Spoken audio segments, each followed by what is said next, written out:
N'avez-vous pas remarqué que le malin, à chaque fois, cause des problèmes au berger? Déjà, en fait, l'histoire commence avec Caïn et Abel. Déjà, Caïn tue son frère Abel, donc le meurtrier. Mais d'abord, en fait, avant qu'il soit meurtrier, Caïn était un laboureur et Abel était un berger. Un berger. Un berger. Sauf que le berger est censé veiller sur les moutons, les brebis. Donc, du coup, si tu tues le berger, ben, les brebis seront dispersées.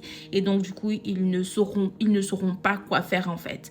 Et en fait, si vous voyez, moi, je trouve ça intriguant que, à chaque fois, on veut s'attaquer au berger parce qu'au final, Moïse, c'était un berger et du coup, il devait diriger le peuple, etc. Mais, vous voyez, encore une fois, on a voulu tuer tous les premiers-nés. Jésus aussi, à l'époque de Jésus, on a voulu tuer.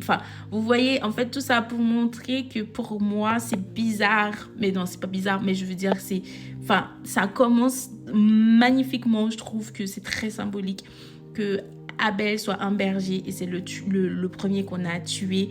Et en fait, ça montre que depuis le début, en fait, le malin ne veut pas que Dieu nous sauve. Mais sauf que il a mal compris à la fin.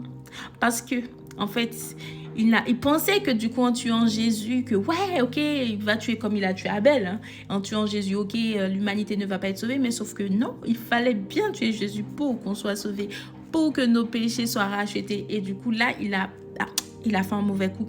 Il n'a pas pensé. Je pense qu'il devait se dire, oh non, punaise, on ne devait pas faire ça. On ne devait pas le tuer. Mais non. Donc voilà. Enfin bon, bref, parfois je fais des histoires comme ça dans ma tête. Mais vous en pensez quoi? Vous ne trouvez pas ça? C'est beau. Je vais pas dire c'est drôle, mais c'est beau. C'est magnifiquement écrit.